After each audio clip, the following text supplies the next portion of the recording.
Good morning, respected chairpersons and colleagues.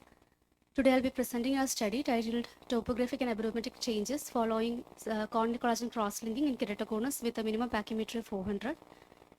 So we all know keratoconus is a progressive non-inflammatory ectatic disorder of the cornea. It not only leads to a decline in visual acuity, but it also leads to aberrations. And CXL is a procedure which is used to halt the progression of the keratoconus. So aberrations are seen in irregular cornea where a distorted wavefront is formed.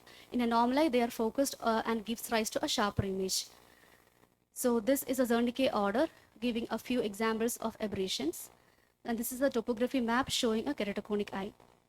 So this is how an aberration looks like for a normal person. A comma creates a smear pattern, trefoil creates a trifoil radiate pattern, and spherical aberration creates a halo.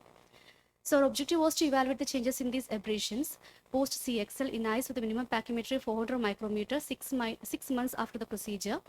The aberrations we measured include higher order aberrations, comma, trefoil, and spherical aberration, and astigmatism from the lower order aberration.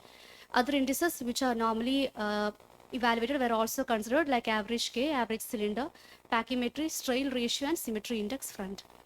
So this is what symmetry index front looks like. Normally a cornea is symmetrical, but in keratoconus the thinned out area is decentralized and the symmetry is lost.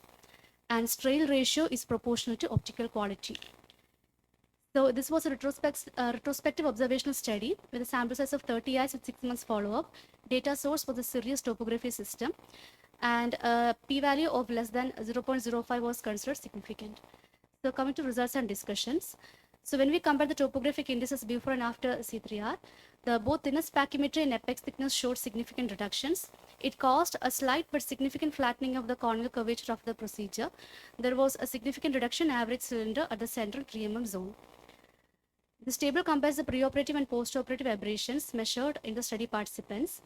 So we can see the p-value of higher order and lower order aberrations is 0.05, 0.059, and 0.014. So there's a significant reduction in total aberrations and higher order aberrations. Now, for comma, a p-value of 0.006 indicated a statistically significant reduction. Trefoil and spherical aberrations were also reduced significantly. When we compared the preoperative and postoperative second order aberration, so there was no statistically significant reduction, although there was a reduction in the mean values, but the p-value didn't coincide significantly. The preoperative and postoperative symmetry index front, it showed a small decrease, but it was not significant enough.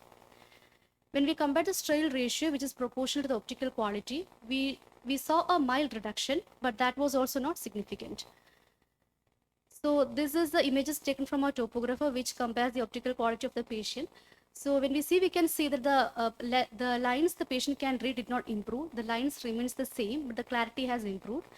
This is from another patient. So same, the number of lines the patient can read has not improved, but the optical quality of the patient has improved. So the spread of the points, when we see the PSF, so this shows a PSF which is widespread apart, and the points have come closer together. The image has become more clear and compact.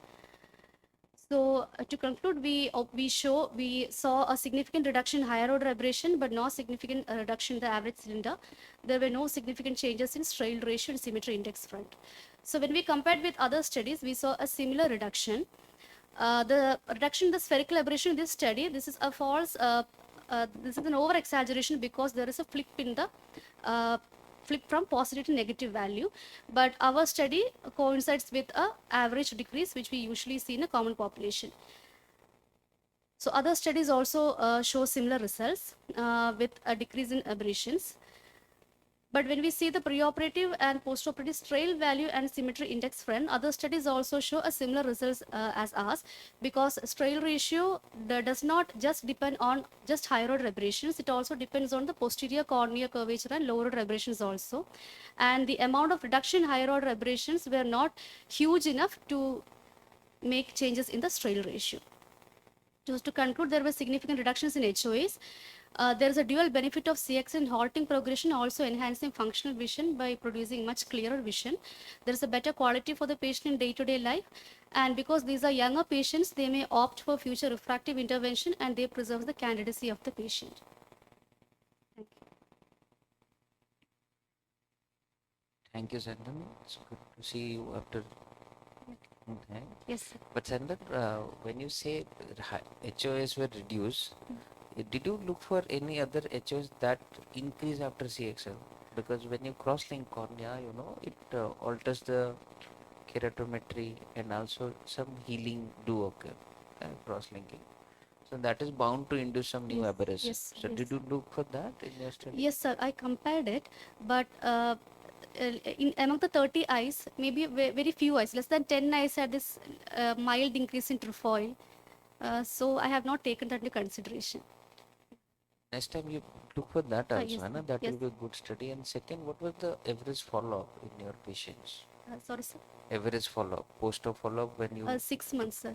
okay, but what we have observed, 6 by 6 months, okay, most of the healing do occur, but the changes do occur Yes, till sir. even 2 years. Yes, So you sir. should Yes. keep on following this patient. Yes, sir. Yes. And at 2 years, the changes may be different. Yes. Thank you.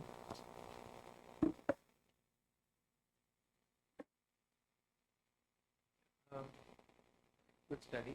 Thing is, so there are documented, there are a lot of studies that actually tell you the higher order aberrations increase in the late Yes. post-operative period.